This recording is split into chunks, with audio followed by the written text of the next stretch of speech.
Everyone's always chasing that cinematic look. The soft colors, the natural contrast, the beautiful grain, and all those glowing highlights you see in movies shot on Kodak cinematic film. Because I photograph a lot of my work on film, I want my video work to represent that.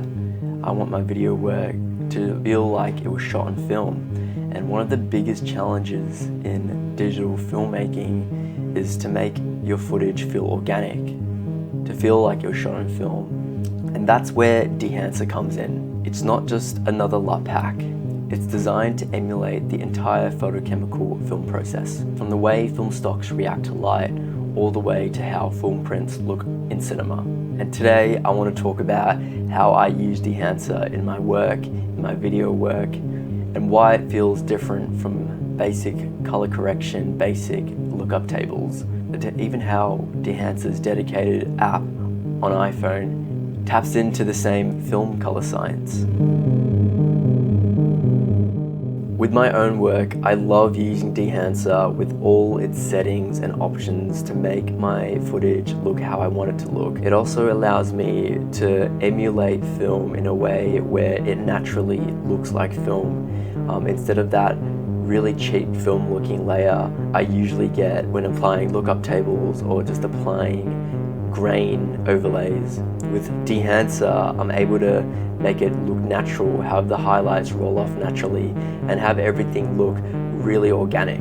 And some popular film emulations that Dehancer provides is from the most popular Kodak Vision 3 500T for cinematic night scenes. You see this in motion picture films that use this particular film stock.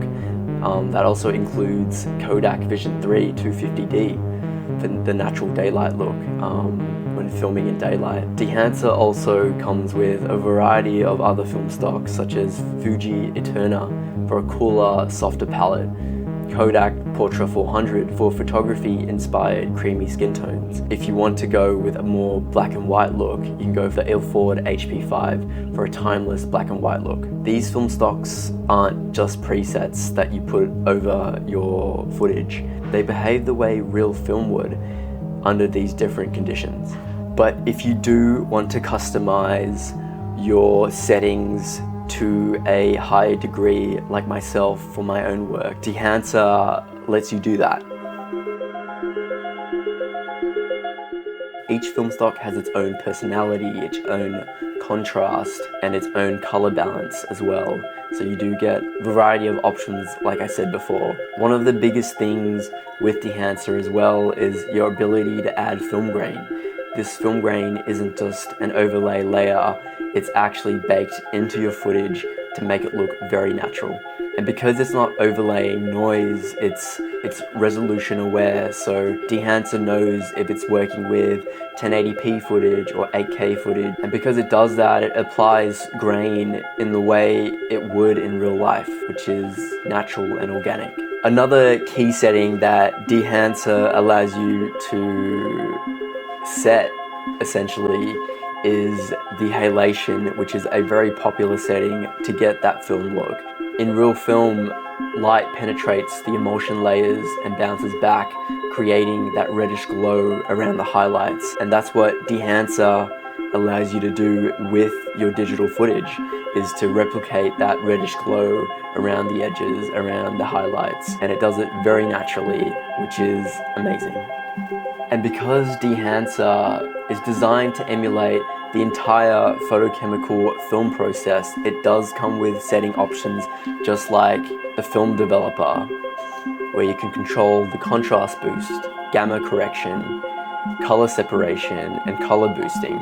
You also get the ability to play with film compression and the expand setting, where you can control the black point and the white points of film. And one of the final steps in film emulation is it actually emulates print, simulating how negatives would look once printed on actual film stock for cinema, for presentation. And this is seen in the profiles that you can pick between Cineon Film Log, Fujifilm 3513 print film, Kodak 2383 print film, and even Kodak and Dura glossy paper. And you get a lot more options beneath that with the exposure, the tonal contrast, the color density, and the saturation. And with settings and options to furthermore emulate film, you do have options like film damage or film breath, which makes the film, the colors breathe almost like it was printed on film. You get gate weaving and overscanning as well. All these settings give you the option to make your footage as natural and as film looking as possible. And all these settings and all these different options and different film stocks and different ways that you can customize your digital footage to look like film, it's why Dehancer set itself apart from, you know, lookup tables or any other plugin. A lot of these overlays that try emulate film or even lookup tables to emulate those colors, they're fixed transformations of color values.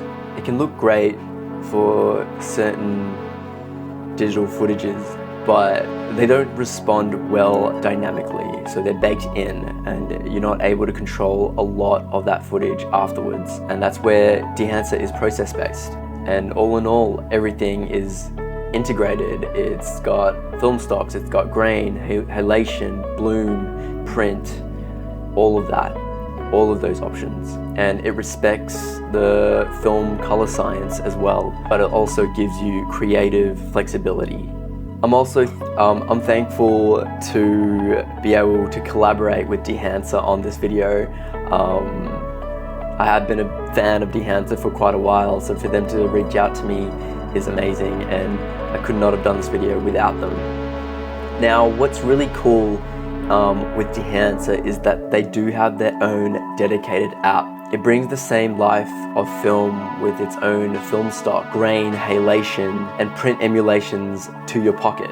You can shoot or import your own videos and photos, and you can apply Kodak or Fuji film stocks and add halation or bloom instantly to the videos that you do import into your phone. It even supports Apple's Pro RAW, although my phone doesn't have the option to do that, but you do get that option if you do have a better phone than I do, giving you more latitude in the grading when shooting on your iPhone. The iPhone version is a little bit simpler. You don't get node-based control like you do in DaVinci, but it is fast, it is portable, and it gives you the same analog characteristics as it does on its counterpart in DaVinci.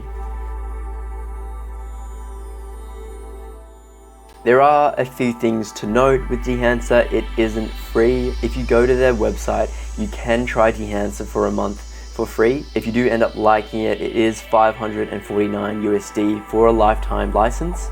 If you don't have that kind of money at the moment, you can choose to do $299 USD a year or $59 USD a month, which isn't bad if you do want to use film emulation for your work. That being said, I do have an affiliate link that gives you 10% off, and I'll pop it right here. I do get something out of it when you do use that link, and hopefully that 10% off does help you guys as well if you do want to try Dehancer. To sum it up, Dehancer is less about applying a look. It's more so, for my workflow, more about replicating a complete process. It provides all the imperfections and quirks that make film beautiful, from grain to halation to the characteristics of a certain look of film. And whether you're grading in Resolve or grading on your iPhone, it's one of the closest experiences to shooting on real film as you can get. I hope you guys found this video interesting and helpful, and leave a comment down below what you think. Please like and subscribe, it really helps, and I will see you guys in